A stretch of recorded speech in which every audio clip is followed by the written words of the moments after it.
아멘. 12절 말씀 함께 읽겠습니다. 시작. 다윗이 여호와께서 자기를 세우사 이스라엘 왕으로 삼으신 것과 그의 백성 이스라엘을 위하여 그 나라를 높이신 것을 알았더라. 아멘. 오늘 다윗의 승승장구에 대해서 한번 살펴보겠습니다. 다윗은 이스라엘 왕으로 이제 즉위를 하게 됩니다. 수도를 예루살렘 성으로 정하고 그 예루살렘 성도 건축하게 됩니다. 그곳에서 자녀도 더 많이 낳게 되고 라이벌이었던 블레셋도 격파를 하게 되는 말 그대로 승승장구하는 은혜를 받았던 것을 오늘 말씀을 통해 보게 됩니다. 이 내용들을 한번 살펴볼 텐데요. 자, 나라와 수도가 잘못 연결된 게 있습니다. 자, 한번 볼까요? 1번, 미국의 수도는 워싱턴 DC. 2번, 아프가니스탄의 수도는 카불. 3번, 네팔의 수도는 카트만두. 4번, 캄보디아의 수도는 프놈펜. 5번, 카타르의 수도는 하하. 6번, 우크라이나의 수도는 키이우. 몇 번이 잘못됐을까요? 정답, 캄보디아는 가봤으니까 알 거고. 어딜까요? 5번. 중간에 이상한 게 있죠. 카타르는 하하가 아니라 도하가 되겠습니다. 도하. 그래서 미국의 수도가 워싱턴 DC죠. 왼쪽에 보시면 이제 미국 수도 워싱턴 DC에 있는 여러 가지 전경들이 있습니다. 워싱턴 DC는 이제 계획 도시라고 하죠. 익히 알려진 바지만 미국의 그 프리메이슨이 이 워싱턴 DC를 전체적으로 도시 설립 계획들을 하고 그 프리메이슨의 주도하에 이 워싱턴 DC가 만들어진 도시가 됩니다. 그래서 워싱턴 DC를 가게 되면 굉장히 잘 갖춰진 그런 계획 도시인 것을 보게 되는데 지난주에 미국에 지금 트럼프 대통령 오른편에 있는 찰스 커크라고 하는 이 30대 청년이 암살을 당했습니다. 며칠 전에. 그래서 지금 미국이 아주 발칵 뒤집어졌죠.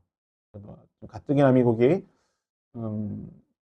좌우가 보수와 진보 간에 그렇게 썩 좋은 상태가 아닌데 이 사태 때문에 정치적 보복이 있지 않을까라고 하는 그런 많은 지금 경계가 두려움들이 있습니다. 그래서 미국이 자칫 잘못하면 뭐 내전까지는 발생하지 않겠지만 미국이 그런 정도까지는 안 되지만 상당한 깊은 어떤 정치적인 갈등과 그런 소용돌이 속에 빠질 수도 있다라고 하는 그런 좀 많은 전망들이 있는 것을 보게 됩니다.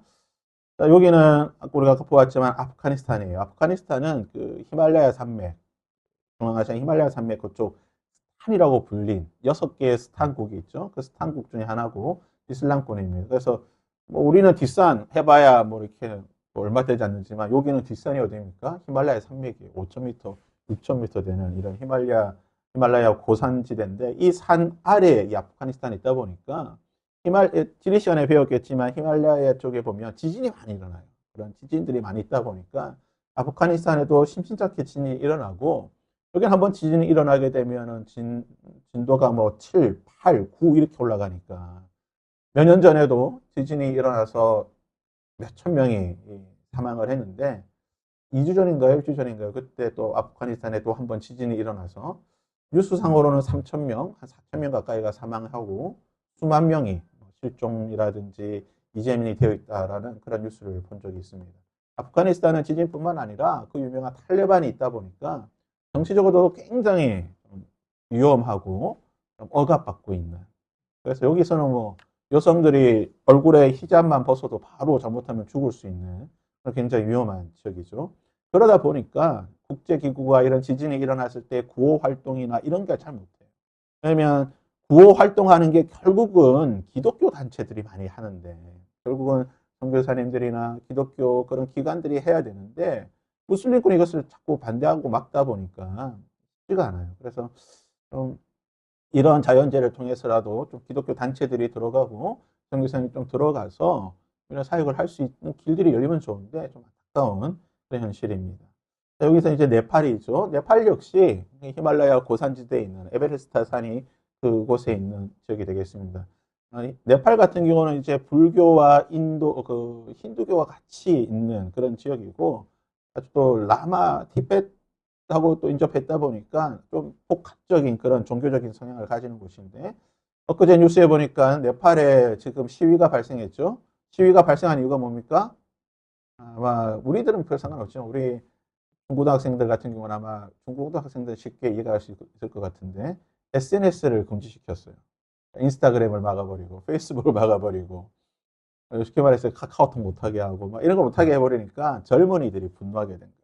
아니 너희들 정치인들 그렇게 뭐 부정부패하더니 그거 우리가 봐줬더니 이게 지금 우리가 소소한 삶의 즐거움인 SNS까지 못하게 하냐 해가지고 지금 보이는 게 대통령궁입니다. 시위대가 찾아가서 대통령궁을 불질러버리고 그다음에 각종 정치 지도자들 다 지금 해서 막 때리고 뭐 이렇게 지금 이런 일이 재무부 장관이 빨가벗처럼 막 끌려다니고 있고 지금 네팔에 이런 시위가 계속 지금 벌어지고 있고 갈수록 지금 더 격화되고 있다라는 뉴스가 오늘 또 나오고 됐는데요.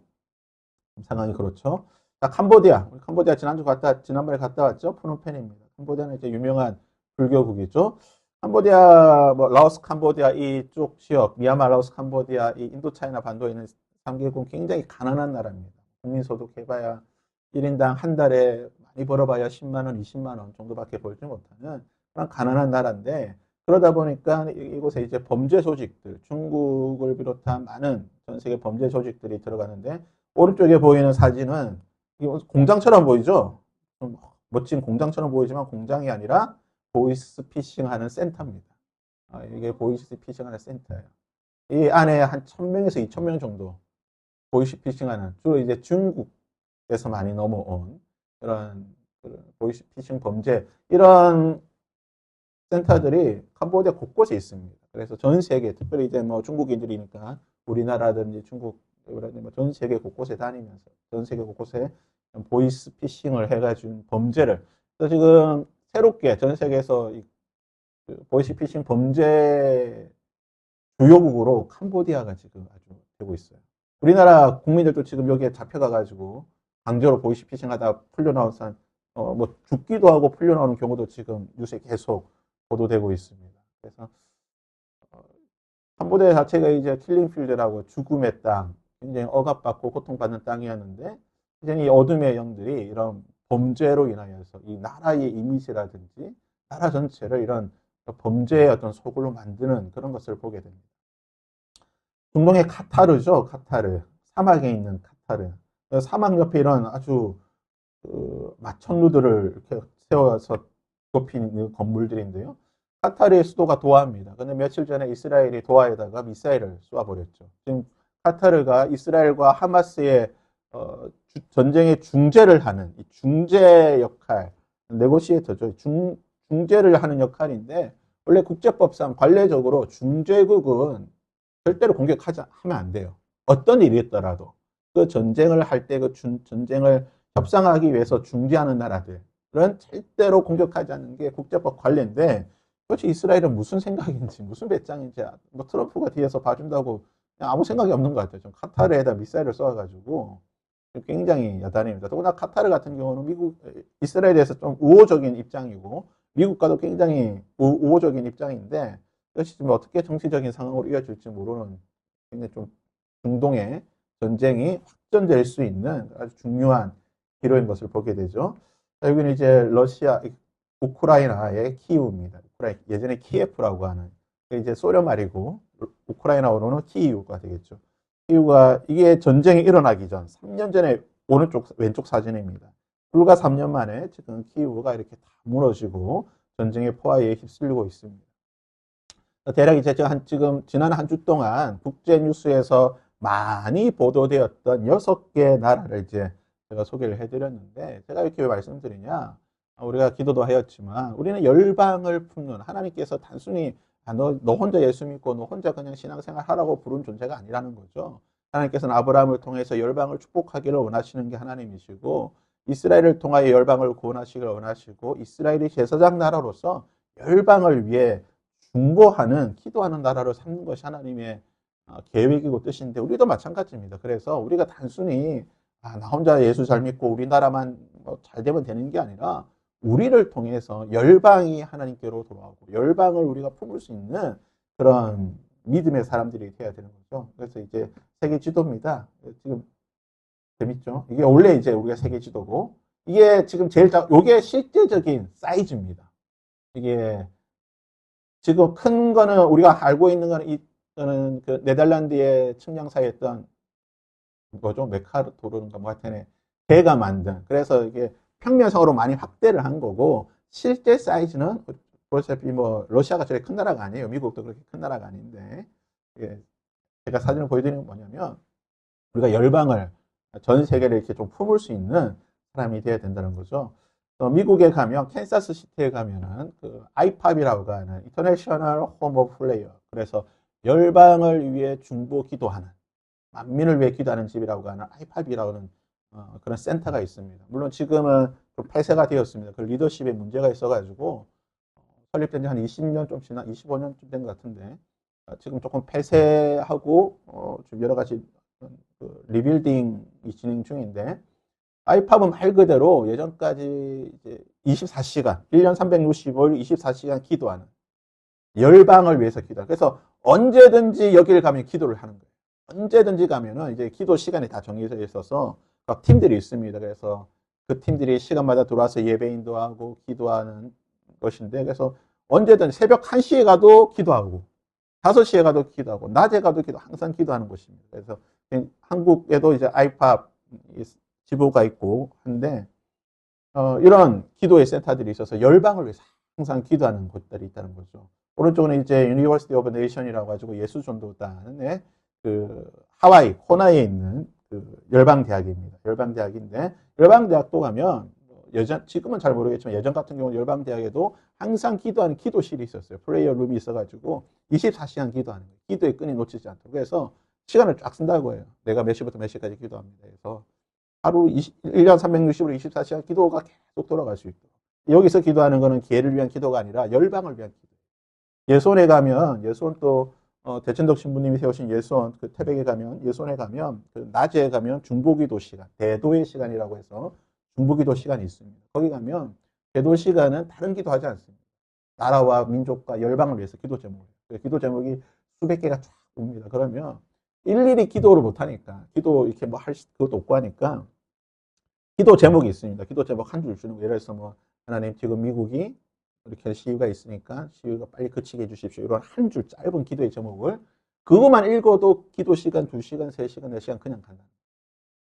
항상 열방을 위해서 그렇게 세계 곳곳에 가면 이런 열방을 위해서, 알지도 못하는 나를 위해서 기도하는 기도의 무리들이 있다는 겁니다. 하나님께서는 이런 기도의 무리들을 통해서 하나님의 일들을 여전히 지금도 이끌어 가시는 거고, 우리가 단순히 우리만의 신앙으로 살아가는 게 아니라 우리가 좀 열방을 품고 나아갈 수 있는 그런 신앙의 태도들이, 그런 믿음의 자세들이 있어야 됩니다. 왜 제가 이런 말씀을 드리냐? 이제 지금 오늘 그리고 다음 주에 살펴볼 이제 예루살렘을 우리가 좀 살펴보면서 도시를 향한 하나님의 마음, 하나님께서 왜 도시를 만드시고 이 도시를 통해서 하나님께서 어떤 일을 해가시는가를 오늘 좀 말씀을 통해서 우리가 살펴보길 원하는 것입니다. 그래서 물론 뭐 시골, 지방 이런 것도 중요하지만 중요한 것은 하나님은 항상 도시를 통해서, 도시, 거점 도시라고 하는 중요한 지역들을 통해서 하나님의 역사와 세계 역사를 이끌어 가신다는 거예요.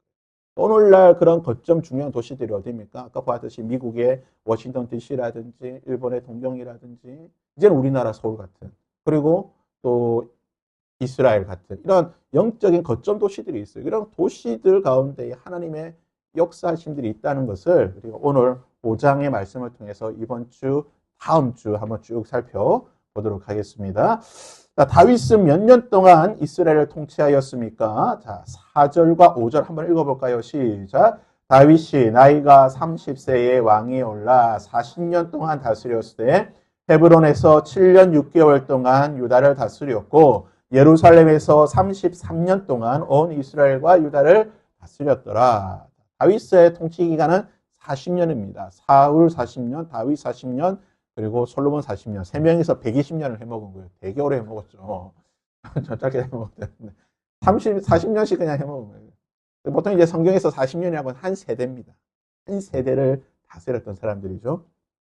40년 가운데에 다윗은 유다 분본왕이라고 할 수 있는 그 분본왕의 개념인 그 유다 지파만 7년 6개월을 다스리게 되고 7년 6개월 후에 나머지 이스라엘 11지파와 함께 모든 이스라엘을 다스리는 33년 동안 이제 통합의 왕으로서 전 지역을 다스리게 됩니다. 그러면 우리가 보통 이제 구약의 연대들을, 그러니까 다윗의 통치 연대가 정확하진 않아요. 왜냐면 구약 같은 경우는 우리가 통치 연대를 정확하게 알 수 없습니다. 지금 보시면 이게 이제 대충 추정 연대입니다. 아, 다윗이 아마 이때쯤 왕이 되고 이때쯤 다스리고 이때쯤 죽었을 것이라고 하는 이게 대충 추정 연대예요. 오른쪽 왼쪽이 연대가 조금씩 달라요. 솔로몬이 지금 왼쪽 편에 보면은 930년에 죽었다고 추정하고 있고 오른쪽에 보면 솔로몬의 왕국이 922년에 죽은 걸로 되어 있어요. 그래서 이 두 사람의 이 학자들마다 연대가 조금씩 달라요. 왜냐하면 성경은 절대 연도라고 하는 것을 측정하기가 굉장히 어렵습니다. 역사에서 연대를 정할 때 가장 중요한 게 뭐냐면 절대 연도입니다. 그냥 어떤 특정한 사건이 있어요. 그 특정한 사건이 있으면 그 사건을 기점으로 해서 연대를 추측해 나가는 거예요. 역산을 하든지 바로 계산해 가든지 어떤 특정한 시대에 뚜렷한 명확하게 몇 년에 일어났다고 하는 그 특정 절대 연대가 있고 그 절대 연대를 기반으로 해서 모든 역사의 시간들을 정하게 되는데 성경은 그게 없어요. 성경은 절대 연대를 측정할 수가 없어요. 왜냐하면 우리가 쉽게 생각해서 예수님도 언제 태어난지 모르잖아요. 우리가 예수님 언제 태어났다고 생각합니까? 지금 이제 2025년이니까 2025년 전에 태어날 것이라고 생각하지만 실제로 예수님의 태어나신 연대는 정확하지 알 수 없어요. BC 3년이라는 사람도 있고 BC 6년, 8년이라는 사람도 있어요. 왜냐? 절대 연도를 측정할 수 없기 때문에. 예수님이 태어나셨을 때에 인구 조사를 했다고는 그 성경 기록이 있지만 이 정확한 이 연대를 알 수가 없어요. 로마상의 어떤 기록의 정확한 특정 연대를 알 수 없기 때문에 예수님의 탄생 연대를 정확하게 못하는 거예요. 구약도 마찬가지입니다. 구약의 이 왕들의 연대를 측정하고 구약에서 가장 중요한 사건인 출애굽이라든지 또는 성전이 건축된 거라든지 이런 절대 연대를 정확하게 측정을 못해요. 어렴풋하게 절대 연대를 측정할 수 없지만 좀 어렴풋하게 측정할 수는 있는데 그게 뭐냐면 솔로몬이 성전을 건축한 것과 왕국이 분열된 것, 남유다와 북이스라엘이 무너진 거는 대략적으로 알 수 있어요. 약간 플러스 마이너스 뭐 몇 년의 오차는 있긴 하지만 대략적인 연대는 알 수 있어요. 왕국 분열 같은 경우는 거의 정확하게 알 수 있고 왜냐하면 남유다 북이스라엘은 이방민족 아시리아와 바벨론에 의해 멸망당했는데 아시리아와 바벨론의 그 역사적 기록이 남아있어요. 그 역사 연대를 가지고 와가지고 성경의 연대를 잡아내면은 대충 맞출 수가 있어요.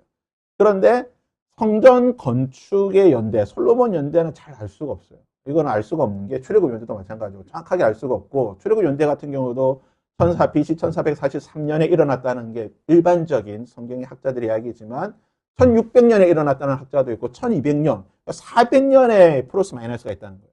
이게 절대 측정 못하는 게 성경의 왕하 열왕기하 6장 1절에 보면 솔로몬이 성전을 건축한 시기가 이스라엘 백성들이 출애굽하고 가나안에 들어오고 나서 몇 년째 되던 해에 성전을 건축했다는 기록이 있어요. 그러니까 그 기록을 기준으로 해가지고 연대를 추산해서 그러니까 BC 1443년이 출애굽 연대다 이렇게 보통 추측을 하게 되는데 근데 이것도 확실치가 않아요. 그러니까 절대 연대를 성경에서 측정할 수는 없고 그럼에도 불구하고 이제 대략적인 우리가 연대는 잡을 수가 있기 때문에 지금 다윗 같은 경우도 40년 성경상에서는 이제 40년이라고 나와 있고 근데 실제로 더하면 40년 6개월이잖아요. 그러니까 33년이라 되어 있고 이것도 이제 나중에 이제 제가 분열 왕국 칠 때 한번 이야기를 하겠지만 이스라엘의 왕들의 연대를 측정하는 기준이 있습니다. 우리는 지금 1월이 기준인데 이스라엘은 4월과 10월이 연대의 기준이에요. 그러니까 4월에 달력이 시작하는 달력이 두 가지인데 4월에 시작하는 달력이 있고 우리 기준으로 4월에 시작하는 달력이 있고 10월에 시작하는 달력이 있어요. 근데 재밌는 게 왕이 일괄적으로 나는 일괄적으로 뭐 예를 들어서 남유다의 왕들은 다 4월에 달력을 쓰고 뭐 북이스라엘은 10월에 달력을 쓰면 상관이 없는데 이 왕들이 좀 이상해. 어떤 왕은 4월에 달력을 쓰고 어떤 왕은 10월에 달력을 써요. 왕들 사이에서 왔다 갔다 하는 거예요. 그래가지고 이 연대를 측정하다 보면은 막 어중간에 섞이고 이 왕하고 막 연대가 섞여. 분명히 A 왕이 죽고 B 왕이 즉위를 해야 되는데 계산해 보면은 A 왕이 살아있는데 B 왕이 즉위하는 경우들이 있어요. 이런 경우 왜 그러냐? 4월과 10월에 이 즉위년 연대 계산이 달라서 그래요. 그러니까 이런 여러 가지 문제들이 있어요. 그래서 다윗 같은 경우도 40년이라고 하지만 실제 계산을 하면 40년 6개월인 거예요. 그렇지만 우리가 성경에 통상적으로 40년으로 치잖아요. 이게 쭉쭉쭉 넘어가다 보면 나중 되면 몇 년의 시간이 벌어질 수도 있는데 아무튼 다윗 같은 경우는 40년 통치했고 지금 그림에서 보듯이 가장 왼편에 다윗이 통치할 이 시기는 역사적으로 세계사적으로 봐도 인도 같은 경우는 이제 막 힌두교가 일어나는 시기고 중국 같은 경우는 동주, 소주가 이때 춘추 전국 전에 이 시기가 되겠습니다. 그리고 이제 이집트 같은 경우는 이제 3중간기 그리고 뭐 메소포타미 문명이 이제 막 일어나고 있는 그리스도 이제 막 그 올림푸스 신전이 세워지기 전이에요. 이제 그리스도 역사 세계에 들어오기 전, 그러니까 선사 시대, 그러니까 이 다윗 시대가 굉장히 오래된 시대예요. 선사 시대 같은 이야기인 거예요. 철기 시대니까 우리의 철기 시대 이 문화니까 굉장히 오래된 이야기고 우리가 뭐 성경상에서 보니까 뭐 불과 몇 년 안 된 것 같지만 굉장히 오래된 3000년 전 이야기다 보니까 굉장히 오래되고 역사적인 자료가 찾는 게 쉽지는 않습니다. 근데 이제 다윗이 보면 다윗의 생애가 우리가 40년을 봤지만 우리가 지금 사무엘을 보게 되는데 사무엘 하 기준으로 볼 때 1장에서 10장까지는 다윗이 점점 승승장구하는 시기입니다. 점점 하는 일이 잘 되고 나라도 부강해지고 다 좋다가 11장 12장에서 밧세바와 범죄하고 나는데 이제 다윗의 인생이 내리막길로 가게 되는 것을 이제 보게 됩니다. 그래서 10장까지는 다윗이 잘 나가는 거예요. 하는 일마다 잘 돼요. 다 잘 되고 하는 그런 모습들을 우리가 보게 될 것입니다. 자, 다윗이 통치했던 왕국이죠. 제일 처음에 다윗이 왕으로 즉위했을 때는 저기 안에 가장 작은 주황색 그 색깔이었지만 점점 다윗이 승승장구하면서 10장, 11장까지 가면서 승승장구하면서 어떻게 됩니까? 저 옅은 노란색까지 다 차지하게 되는 거예요.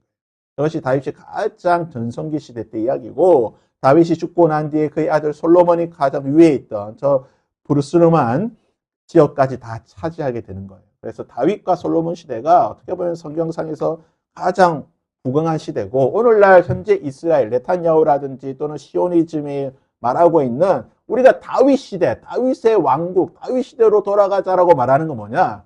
이때로 돌아가자는 거예요. 이때로. 그러니까 지금 그래서 뭐 하는 거예요? 네탄야후라든지 이스라엘의 시오니즘이라든지 또는 어떤 극우적인 그런 또 초정통파주의라든지 그런 사람들이 왜 이렇게 전쟁을 하는 거냐? 아니 가만히 있으면 되는데 가만히 있어도 잘 사는데 끊임없이 레바논 공격하고 저기 뭐 하마스 공격한다 해가지고 가자 지구 때리고 저 카타르 때리고 하는 이유가 뭐냐? 이때로 돌아가자는 게 이때로. 다윗 시대처럼 저렇게 나라 영토도 넓히고 우리의 영향력을 확대하자고 하는 그런 아주 이런 뭐라고 할까요? 성경에 좀 왜곡된 그런 적용들을 하다 보니까 지금 이런 일들이 일어나고 있는 겁니다. 다윗은 가나안 어느 족속에게 예루살렘 성을 뺏게 되는데요. 원래 예루살렘이라고 하는 이 도시는 이스라엘이 가지고 있지 않았던 가나안의 한 족속이 가지고 있던 땅인데 다윗이 이것을 빼앗게 됩니다. 어느 족속에게 빼앗게 되냐? 6절 말씀에 보면 왕과 그의 부하들이 예루살렘으로 가서 그 땅 주민 누구요? 여부스. 그러니까 다윗 시대까지 여부스라고 하는 이 여부스 족속이 예루살렘을 차지하고 있었던 거예요. 예루살렘이랑 이 도시를 성 자체를 다윗 시대 그러니까 사울 때까지 다윗이 차지했으니까 사울 시대까지는 예루살렘이 유다 지파 베들레헴이니까 그 유다 지파와 베냐민 지파 이 영토에 있었지만 이 여부스라고 하는 이 가나안 족속이 이 도시를 차지하고 있고 이스라엘은 이 밖에 있었다는 거죠. 이것을 누가 차지하게 되냐? 다윗이 예루살렘을 공격해서 이곳을 빼앗고 이곳을 뭐라고 말하냐? 다윗 성이라고, 다윗의 집이라고 부르게 됩니다. 그래서 예루살렘은 다윗 시대 때 와서 이스라엘의 수도가 되고 이스라엘의 어떤 이제 정치적인 그리고 모든 이스라엘의 중심지가 다윗 때부터 시작된 거예요. 다윗 전에는 그냥 여부수 사람, 이방 민족의 땅이었습니다. 여부수라고 하는 족속인데 자, 이 가나안 땅입니다. 가나안에 이스라엘이 정복하기 전에는 가나안에 7족속이 있습니다. 7족속의 각 지역마다 이 나눠서 차지하고 있던 거죠. 그래서 헷 족속, 아모리 족속, 여부스 족속, 히위 족속, 브리스 족속, 가나안 족속, 기르가스 족속 같이 이렇게 각 족속이 지역을 차지하고 있던 거예요. 그래서 가나안은 영토도 크진 않지만 어떻게 보면 도시국가입니다. 지금 그리스의 그런 도시국가 같은 그런 개념으로 각 도시별로 각 족속이 차지하고 있었어요. 그래서 각 지역별로 연합하기도 하고 또는 때로는 싸우기도 하고 뭐 대립하기도 하는 이런 지역이었는데 이 지역을 하나님께서 이스라엘 백성들이 이끄시고 이곳을 다 정복해라. 너희들이 발바닥으로 밟는 모든 것은 내가 주겠다. 너희들이 열심히 가서 전쟁하고 열심히 쫓아내면 가나안은 다 너희들이 차지할 수 있는데 이스라엘 백성들이 그렇지 못하죠. 이 여부스 족속 같은 경우 예루살렘이라든지 또는 갈렙이 차지했던 그 헤브론 같은 강한 족속, 아낙 자손들이 있던 아모리 족속들이 있던 이 지역은 이스라엘 백성들이 차지하지 못해요. 그 수백 년 동안 가나안에 정복한 지 수백 년이 지났지만 여전히 이스라엘 이 가나안 땅에는 이스라엘 백성들뿐만 아니라 가나안 7족속이 함께 살았습니다. 그래서 가나안의 7족속을 보시게 되면 첫 번째 헷 족속이죠. 히타이트라고도 불리는 헷 족속이 있습니다. 이 헷 족속의 그런 히브리어 아람어의 뜻은 공포란 뜻이에요. 두려움이란 뜻이에요. 왜 그러냐? 헷 족속 같은 경우는 물론 가나안이 대표적인 그 철기 문명을 사용했던 사람들이긴 한데 특별히 헷 족속이 이 철기 문화가 강했어요. 철병거도 있고 철로 된 무기들이 많이 다뤘기 때문에 이들은 말 그대로 공포와 두려움, 힘을 바탕으로 한 공포와 두려움을 주는 민족이었고 가장 강력한 부족이었습니다. 헷 족속은 굉장히 공포스러운 공포 정치를 했던 그런 부족이 되겠고 기르가스 족속이라는 족속이 있는데 이 족속의 이름이 뜻은 말 그대로 진흙이란 뜻이에요. 이 기르가스라고 하는 단어 자체가. 그래서 진흙이 뭡니까? 진흙이라는 것이 안 보이잖아요. 빠지면 이게 뭐가 있는지 모르고. 그래서 이 기르가스 족속이라는 뜻 자체가 혼돈과 무질서를 상징하는 거예요. 그래서 이 기르가스 족속은 굉장히 작은 족속이고 굉장히 작다 보니까 자신들이 할 수 있는 게 뭐예요? 할 수 있는 게 없잖아요. 그래서 뭡니까? 어느 조직에 들어가서 그곳을 혼란시키고 분열시켜서 그걸 통해 가지고 그 자신들이 원하는 것을 얻으려고 하는 족속이 뭐냐? 기르가스 족속이에요. 그래서 기르가스 족속은 굉장히 혼돈과 무질서를 상징하는 그러한 족속이 되고 아모리 족속이라 있습니다. 아모리 족속은 말 그대로 산 위에 있는 자, 높은 산에 거주하는 사람의 뜻이에요. 말 그대로 이들은 가나안 족속을 일반적으로 부를 때 아모리 족속이라고 부르는데 이들은 가장 넓은 지역에 분포하고 있었고 높은 곳에 있다 보니까 우리가 지금도 마찬가지지만 높은 곳에 있다라고 하는 것은 약간 뭐라고 하죠? 높은 지위라든지 또는 어떤 교만함을 상징하는 뜻을 가지고 있어요. 그래서 실제적으로도 아모리 족속이 넓은 지역을 차지하고 있고 그리고 높은 곳에 있다 보니까 상당히 어떤 지배력을 가지고 있던 그런 자들이었고 좀 거만한 그런 민족적 특성을 가지고 있었다라고 분석을 할 수가 있습니다. 그 다음에 가나안 족속이 있죠. 가나안이라는 뜻 자체가 낮은 땅이라는 뜻을 가지고 있어요. 가나안이라는 그러니까 얼굴이 붉다 또는 낮은 땅이라는 뜻을 가지고 있는데 실제로 가나안 족속 같은 경우는 이제 다음 좀 이따 살펴보겠지만 이 장사꾼의 기질이 많아요. 장사꾼의 기질이 많아서 무역에 주로 종사하였고 장사를 통해 가지고 돈을 많이 벌어들였던 사람인데 대체적으로 이제 돈에 집착하는 사람들이 좀 자존감이 많이 낮은 사람들이 많아요. 왜냐하면 자존감이 낮다 보니까 나의 낮은 자존감을 돈을 통해서 커버를 하려고 그러고 돈을 통해서 나의 자존감을 좀 높이려고 하다 보니까 가나안 족속이 약간 그런 가나안 이 족속 자체가 그런 경향이 있었다라고 이야기를 합니다. 브리스 족속이 있습니다. 브리스 족속은 흩어진 사람이라는 뜻을 가지고 있어요. 말 그대로 이들은 그냥 외곽의 곳곳에 이렇게 흩어져 있던 사람들입니다.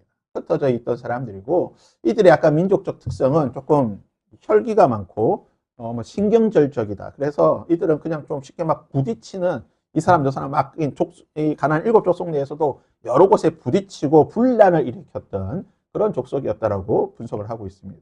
여섯 번째 이제 히위 족속입니다. 이 사람들이 이제 아주 작은 생명이라는 뜻을 가지고 있는데 히위 족속이 여호수아를 속이죠. 지파가 자기들이 멸족당하지 않기 위해서 기브아 사람들이 와가지고 여호수아를 속여서 이스라엘 가운데 녹여들었던 사람들이고 히위 족속 같은 경우는 굉장히 쾌락적인 그러니까 히위 족속 자체가 여러 가지 축제나 가나안의 신들을 섬기는 그런 축제 문화가 많았다고 해요. 그래서 히위 족속들이 이스라엘 백성들에게 들어옴을 통해 가지고 이스라엘 백성들이 가나안에서 영적인 타락을 하게 될 때에 많은 영향을 주었던 족속이 누구냐? 히위 족속이. 왜냐하면 이들이 축제, 제사, 문화를 통해 가지고 이방적인 그런 문화를 통해서 이스라엘 영적으로 혼란에 빠뜨렸다라고 보고 있습니다. 이제 여부수 족속이 있어요. 여부수 족속은 이제 우리가 지금 보는 말씀이지만 예루살렘을 차지하고 있던 자들이고 이름의 뜻은 짓밟는 자. 그러니까 굉장히 뭡니까? 억압적인, 폭력적인 그런 사람들이에요. 그래서 그러다 보니까 이제 힘이 세죠. 힘이 세고 강한 자들이고 그러다 보니까 이스라엘 백성들이 쉽게 정복하지 못했다. 그래서 가나안의 7족속들이 있는 것을 보게 되는데 하나님께서 이스라엘 백성들에게 가나안을 다 정복하라고 했는데 보시면 정복하지 못한 유다 지파도 골짜기 사람들을 정복하지 쫓아내지 못했고 베냐민이 이제 여부수 자신들의 지파였던 여부수 므낫셋, 에브라임, 스불론, 아셀, 납달리, 단 이 사람 자신들 안에 있던 사람들을 쫓아내지 못하고 그냥 같이 사는 경우들이 있었습니다. 지도를 보시게 되면 오른쪽은 이제 이스라엘이 12지파가 차지했던 땅이 보이고 그 왼쪽에는 이스라엘이 정복했던 도시들이 있습니다. 그곳에 거의 다 정복을 많이 했어요. 정복을 많이 했는데 조금 전 이 사진처럼 정복하지 못했던 지역이 있는데 어디냐면 왼쪽입니다. 제가 일일이 다 표시를 해놨는데 주로 어느 쪽을 많이 지배를 못했죠? 남쪽은 유다나 베들레헴은 거의 다 점령을 했어요. 몇 군데만 점령을 못했는데 북쪽에 있던 지파들, 북쪽에 있던 뭐 납달리라든지 아셀, 스불론, 이사갈, 므낫셋 이쪽 북쪽에 있는 지파들은 점령 못한 곳이 너무 많아요. 그래서 그들과 함께 살다 보니 그래서 실제적으로 남유다와 북이스라엘 멸망당할 때에 북이스라엘이 먼저 멸망당하고 북이스라엘에 먼저 우상숭배의 문화가 들어왔던 게 뭐냐? 이들 속에 섞여있던 가나안 족속들이 너무 많아요. 너무 많다 보니까 그래서 가장 먼저 타락하게 되고 가장 먼저 심판받아 멸망했던 것이 북이스라엘이고 그나마 남유다는 몇 개가 없잖아요. 그나마 영적인 순수성, 전통성을 보존할 수 있었던 지역이 어디냐? 남유다예요. 그래서 이것만 보더라도 영적인 순결함, 순수성을 지키는 게 얼마나 중요한지 우리가 알 수가 있는 거예요. 그래서 혼합되고 섞이면 신앙이라고 하는 거, 믿음이라는 거는 한순간에 그냥 촥 하게 되는 것을 보게 됩니다. 3번까지만 보겠습니다. 다윗을 위해 집을 지어준 사람이 있습니다. 다윗을 위해 집, 즉 다윗 성이라고 불리는 예루살렘 성을 세워준 사람은 누구입니까? 11절 우리 함께 읽어볼까요? 시작. 두로왕 히람이 다윗에게 사절들과 백향목과 목수와 석수를 보내매 그들이 다윗을 위하여 뭘 지었다? 집을 지었다. 누구라고요? 두로왕 히람입니다. 두로왕 히람. 히람이 지금 이 다윗성, 예루살렘 성을 지어줬다라고 하죠. 자, 그러면 두로가 어디에 있느냐? 바로 가나안 땅입니다. 가나안 족속이 있던 해변가. 보통 이제 두로는 성경상에서 두로만 취급하지 않고 두로와 시돈이 항상 세트로 같이 나오는 거예요. 두로와 시돈이 같이 묶여서 나오는데 이 두로와 시돈이 가나안 땅, 해안가 가나안 땅 지역입니다. 그래서 블레셋이 해안을 지배했고 그리고 페니키아, 신약계에서는 베니게라고 불리는 이 가나안 족속이 북쪽의 해안 지역을 지배했는데 그 중에 대표 도시가 어디냐? 두로와 시돈입니다. 자, 오늘날 보는 두로와 시돈입니다. 두로입니다. 두로. 오늘날 보듯이 해안에 있는 마치 반도처럼 이렇게 쭉 되어 있죠. 그래서 위성 사진으로 보더라도 마치 반도처럼 툭 튀어나와 있죠. 두로라고 하는 게 영어로 이제 T레인데 툭 튀어나와 있죠. 근데 실제로 두로는 섬이었습니다. 성경시대 예전에는 섬이었어요. 예전에 두로입니다. 두로가 해안가에서 한 700에서 800m 떨어진 저 눈앞에 보이는 섬이에요. 제주도 가면은 뭐 범섬하고 새섬이 있죠. 그 한강에 가게 되면 그 뚝섬이 있잖아요. 밤섬. 그것처럼 이렇게 섬이에요. 중간에 뚝 있는 섬인데 바다에서 태적물이 쌓이다 보니까 이것이 합쳐진 거예요. 섬이었지만 시간이 지나면서 태적물이 쌓여가지고 반도로 연결이 된 곳이 지금의 두로가 됩니다. 그래서 두로는 현재 레바논에 위치한 도시고 역사는 BC 2750년 굉장히 오래전이죠. 예루살렘보다 훨씬 오래전에 세워진 굉장히 고대 도시입니다. 오늘 이제 페니키아 도시가 되겠고 아셀 지파에게 분배가 되었지만 아셀 지파가 정복하지 못하고 가나안 족속들이 다스리고 있던 이 두로는 여전히 가나안 족속들이 다스리고 있었고 해상 무역을 주로 했던 곳입니다. 그러다 보니까 굉장히 돈이 많은 부유한 도시여서 고대 시대에 이미 그 3000년 전, 3500년 전에 어디와 무역을 했느냐? 어디와 무역을 했을까요? 스페인. 신약의 언어로는 서바나. 스페인과 무역을 했어요. 3000년 전에. 3000년 전에. 그러니까 욥이 아니죠. 요나가 다시스로 도망을 가려고 하잖아요. 다시스가 어디냐면 스페인이거든요. 이때 다시스로 갈 수 있는 그런 능력을 보유했던 게 바로 이 두로와 이쪽 지역들, 해안 지역은 이미 수백 년, 수천 년 전부터 그쪽까지 다 배를 보내서 무역을 했던 굉장히 그러다 보니까 주로 이제 거래했던 것이 그런 다시스, 서바나 그쪽이고 아니면 이집트와 무역을 하고 이스라엘과도 나중에 이제 무역을 하게 됩니다. 다윗과 솔로몬 시대는 굉장히 좋은 관계를 유지했고 그 이후에는 조금 불편한 관계를 유지하게 됩니다. 다윗성과 다윗의 성전을 만들어 주게 되고 솔로몬의 성전, 솔로몬의 왕궁, 그러니까 여호와의 성전과 솔로몬의 왕궁을 만드는데 필요한 목재와 기술자들을 보내어 주었어요. 이 두로 왕 히람이. 이거 두로라고 하는 곳이 자색 염료, 지난번에 살펴보았지만 자색 염료, 옷감을 만들 수 있는 그 염색 재료를 생산하는 도시입니다. 그러다 보니까 고급의 물질들을 다루다 보니까 굉장히 돈이 많고 부유한 도시예요. 어느 나라 마찬가지지만 해안 지역이 돈이 많아요. 해안 지역에서 무역을 하는 도시들은 굉장히 부유한 도시들인데 시돈, 이세벨이 이 지역 출신입니다. 두로와 시돈, 시돈이 이세벨의 고향이에요. 이세벨이 북이스라엘을 망하는데 가장 큰 역할을 한 사람이 누구냐? 이세벨인데 이 이세벨의 고향이 시돈입니다. 해안 지역은 우상을 많이 섬기는 지역이다 보니까 굉장히 우상에 열심인 그런 사람인 것을 보게 됩니다. 나중에 하나님께서 선지자들에게서 이 두로와 시돈은 멸망당할 것이다. 너 교만한 두로와 시돈이여 멸망당할 것이라고 하나님께서 예언했고 예언의 말씀대로 로마 시대 때 멸망을 당하게 됩니다. 자, 오늘날 남아있는 두로 시대 유적지입니다. 가시면 이렇게 여러 가지 그 기둥이 딱 세워진 거 보는데 신약 성경에 보면 이제 베니게라고 표현합니다. 베니게. 예수님께서 베니게에서 나오는 어떤 여인들을 고쳐주시는 장면이 나오는데 그 베니게가 어디냐? 페니키아, 두로와 시돈입니다. 같은 지역이고요. 로마 시대 때 보면 만들어진 건축물입니다. 이게 무슨 뭐 성전 같은 거 세웠던 것 같죠. 기둥들이 아직까지 이렇게 남아있어요. 보면. 그래서 굉장히 멋있는 도시고, 이 지금 도로가 이렇게 깔려있죠. 2000년 전에 깔아놓은 도로가 이렇게 여전히 있습니다. 이렇게. 그런 소위 말하는 비아라고 불리는 비아 비아 돌로로사 비아 비아 아피아처럼 비아라고 불리는 길들이 로마까지 다 연결이 될 수 있는 제국의 전 지역에 이런 것들을 만들어 놓을 정도로 굉장히 로마 시대 때 발전했던 도시입니다. 이거는 이제 공동 묘지예요. 네크로폴리스라고 불리는 로마 시대 때 공동 묘지입니다. 그런데 오늘날 남아있는 로마 제국 내에 남아있는 모든 공동 묘지 중에 가장 큰 곳이 여기라고 해요. 얼마나 사람이 많았는지 알 수가 있죠. 그 묘들도 전부 다 대리석으로 이렇게 다 만들었죠. 끝에 보이는 거는 개선문입니다. 로마 황제를 기리기 위해서 세우는 개선문인데 여기에 보면 이제 다윗을 사랑하였던 히람의 석관도 여기 있습니다. 이 대리석으로 만들어 놓은 히람의 석관이 이곳에 남아 있는 것을 보게 되고 아까 사진에서 보았던 개선문, 로마 시대 때 만들었는데 septimus라고 하는 황제를 기리기 위한 개선문이 남아 있는데 앞에 사진 보이십니까? 사진에 왼쪽 사진에 보면 작은 사람 보이죠?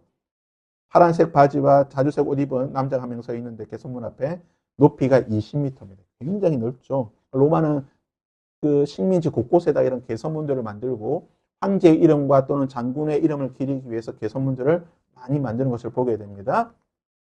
여기는 히포드럼이라고 하는 전차 경기장이에요. 우리로 치면은 카레이싱 하는 경기장입니다. 이것도 지금 로마 시대 때 만든 건데 로마 시대 전 세계 로마 모든 제국 내에서 가장 큰 경기장이 이곳에 있습니다. 가장 큰 무덤도 여기 있고 가장 큰 경기장도 여기 있어요. 길이가 480m입니다. 굉장히 큽니다. 길이가 480m, 폭이 160m, 3만 명을 수용할 수 있는 굉장히 큰 도시입니다. 굉장히 큰 경기장이에요. 그러니까 얼마나 많은 향락과 그런 도박과 그런 돈이 많은 도시인지 알 수가 있죠. 여기서 전차 경기를 매일같이 했던 거예요. 도박이잖아요. 오늘날 치면은 경마 이런 거 도박하는 이런 것들 여기서 했다는 거죠. 그래서 해상 무역에 최적한 도시입니다. 다시스로 스페인으로 금과 은과 상하 원숭이 이런 것들을 수입해가지고 이것을 어디에 파냐? 이집트에 파는 거예요. 이집트에 가서 팔기도 하고 그리고 두로는 어디냐? 바로 레바논이 옆에 붙어 있다 보니까 여기 있어서 나오는 건 뭡니까? 레바논의 백향목. 이 백향목을 이제 수출하는 거예요. 백향목을 이집트로 수출하고 이쪽에서 수출하고 그 다음에 이스라엘이나 또 이집트에서는 이 지역이 농사가 잘 안 되기 때문에 그런 여러 가지 식음료 같은 것들을 많이 수입을 했던 것을 보게 됩니다. 그래서 이제 영어로 컬러 중에 티리안 퍼플. 그래서 두로 사람들이 만든 자주색 옷감이라는 뜻이에요. 티리안 퍼플이. 그래서 자색 염료. 이곳에서 나오는 자색, 지난번에 살펴보았지만 이 자색 염료가 세계에서 가장 좋은 그 당시 로마 시대 때 제일 최고의 좋은 염료입니다. 뭐로 만드느냐? 바로 이 고동에서 만드는 거예요. 고동에서 나오는 진액이 있는데 껍질 벗기면 나오는 그 안에서 나오는 진액이 있는데 이 순수한 퓨어한 이 보라색의 염료를 얻기 위해서는 염료 1g을 채취하기 위해서는 2000개의 고동이 필요하다고 합니다. 2,000개 고동을 잡아서 껍질 까가지고 안에 진액을 짜면은 1g의 순수한 퓨어한 그 염료가 나오는 거예요. 그러니까 성경에 보면 왕들이나 귀족들이나 입는 옷이 뭡니까? 자색 옷감이에요. 성경에서 루디아가 자색 옷감 장수라고 나오는데 단순히 그냥 시장에서 옷 파는 아줌마가 아닙니다. 그런 아줌마가 아니에요. 지금으로 치면 누구라고 볼 수 있을까요? 샤넬 코코, 프랑스의 그 유명한 조조 아르마니 이런 것 같은 세계 최고의 디자이너예요. 그 사람을 통해서 왕과 왕족에게 옷감이 들어가는 거예요. 굉장한 사람이에요. 그 사람이 예수를 믿고 누굴 도와줍니까? 바울을 도와주고 바울의 평생의 사역의 동력자가 되었다는 거예요. 네, 그래서 자색 옷감이 그냥 단순하게 옷 장사가 아니라는 사실을 우리가 기억해야 되고, 그리고 이제 레바논의 백향목 지난번 보았죠. 레바논의 상징. 우리가 백향목이지만 우리가 보통 이제 삼나무라고도 번역할 수 있는 백향목 굉장히 멋있죠. 그런데 백향목은 성장이 느리다고 합니다. 그래서 1년에 뭐 1cm, 2cm 정도 자랍니다. 아주 천천히 자라고 키가 30에서 40m까지 자라게 되는데 해발 2000m 이상 되는 아주 추운 지역, 레바논의 고산 지역에서 자라게 되고 수명이 보통 뭐 오래 자라는 걸 한 3000년까지 자란다고 하죠. 그래서 천천히 자라고 추운 데서 자라다 보니까 나무의 목질이라고 하죠. 나무의 재질이 굉장히 단단합니다. 그래서 이 백향목은 아무나 벌목할 수가 없어요. 이걸 벌목하기 위해서는 기술이 필요하고 이것을 가공하는 데도 기술이 필요하다 보니까 이 기술을 누가 가지고 있느냐? 부로의 사람들, 레바논의 사람들이 가지고 있는 거예요. 지금 미국이 우리나라 기술자 쫓아냈잖아요. 똑같은 거야. 그 반도체 기술, 배터리 만드는 기술 우리가 가지고 있는데 우리 쫓아내면 미국 뭐예요? 못하는 거예요. 똑같은 거예요. 그래서 두로왕 히람이 솔로몬이나 다윗에게 사람을 보내주는 거예요. 목재를 다룰 수 있는 기술자를 보내주는 거예요. 왜냐? 이 나무는 아무나 다룰 수 있는 나무가 아니기 때문에. 당시 이스라엘 백성들이 다루는 나무는 그 아카시나무라든지 이런 쉽게 다룰 수 있는 나무들이에요. 그런 건 쉽게 다루는데 이거는 쉽게 아무나 못 다루는 대충 뭐 칼질하다가 칼이 부러지고 이런 경우가 생기니까 특별한 기술이 필요하고 특별한 재료가 필요하다 보니까 쉽게 말하면 오늘날 최첨단 기술이에요. 그래서 이걸 다루기 위해서는 특별한 기술자가 필요하고 이것은 다 두로왕이 가지고 있는 거예요. 그래서 두로왕이 이들을 보내주는 거예요. 지금 이제 레바논입니다. 레바논에 이 해발이 2000m 이상 되는 이 눈 덮인 산에서 이렇게 백향목이 자라는 거예요. 이 백향목의 재질을 보시면 굉장히 치밀합니다. 이 조직 자체가 굉장히 하고 나무가 꽃게 뻗어가지고 굉장히 좋고 이 백향목에서 나오는 삼나무라고 불리는 백향목에서 나오는 진액이 있습니다. 이 진액이 뭐냐? 방부 효과 그리고 그 향악 뭐 여러 가지 그런 효과들이 있어가지고 이 삼나무의 진액은 무엇을 쓰느냐? 미라를 만드는 데 쓰게 돼요. 그래서 이집트가 이 레바논에서부터 끊임없이 뭘 수입하냐? 백향목을 수입해야 되는 거예요. 왜냐? 그들은 뭘 만드는 사람들이다? 레바논, 미라를 만들어야 되기 때문에. 그래서 미라를 만들기 위해서 백향목을 수입해가지고 거기서 진액을 짜고 그 나온 진액으로 미라를 만들고 그리고 그 나무는 뭐 만듭니까? 나무는 관을 만들고. 그러니까 이집트는 백향목을 비싼 돈 주고 다 수입해야 되는 거예요. 돈 수입해야 되는 거고 왼쪽 사진을 보시면 두로가 실제로 고대 사회에 2000년, 3000년, 3500년 이때에 두로가 무역했던 지역들이에요. 오늘날 지중해 그리고 아프리카 연안 저기 이베리아, 스페인까지 두로가 쭉 다니면서 무역했다는 거죠. 굉장한 사람들인 것을 보게 됩니다. 이제 레바논의 국기입니다. 여기까지 우리가 오늘 보도록 하고요. 다음 주에 이제 다시 도시들을 살펴볼 텐데, 그래서 우리가 도시에 살고 있지만 제가 뭐 시골 지방을 비하하는 게 아니고 도시가 너무나 중요하다. 도시라고 하는 이 개념 자체가 오늘날 이제 선교에서 굉장히 중요한 개념이 되는 거고 오늘 선교 21세기 선교에서 가장 중요한 개념이 도시의 개념이에요. 그래서 민족, 종족의 개념도 있지만 실제로 우리가 뭐 어느 나라, 어느 종족 찾아가기 힘들잖아요. 그러나 소위 말하는 서울이라고 하는 이 멤머드라고 하는 굉장히 큰 도시 안에는 전 세계에서 다 들어오잖아요. 전 세계 모든 족속이 다 들어오기 때문에 서울을 복음으로 지배하고 다스리고 점령하게 되면은 온 열방에 복음의 영향력을 보낼 수가 있는 거예요. 이것이 오늘날 선교에서 가장 중요한 도시 전략 개념인데, 그러니까 이 어떤 도시의 전략의 개념들을 구약에서 이미 찾을 수가 있어요. 구약적 개념에서. 다음 주에 예루살렘을 살펴보면서 이미 구약 시대 때 하나님께서 이 도시 선교 전략을 구약 성경에서 이미 그 개념을 심어 놓은 것을 우리가 한번 살펴보도록 하겠습니다. 그래서 우리가 도시에 살고 있는 자로서 도시에 살아야 되는 그 이유를 우리가 말씀을 통해서 한번 살펴보도록 하겠습니다.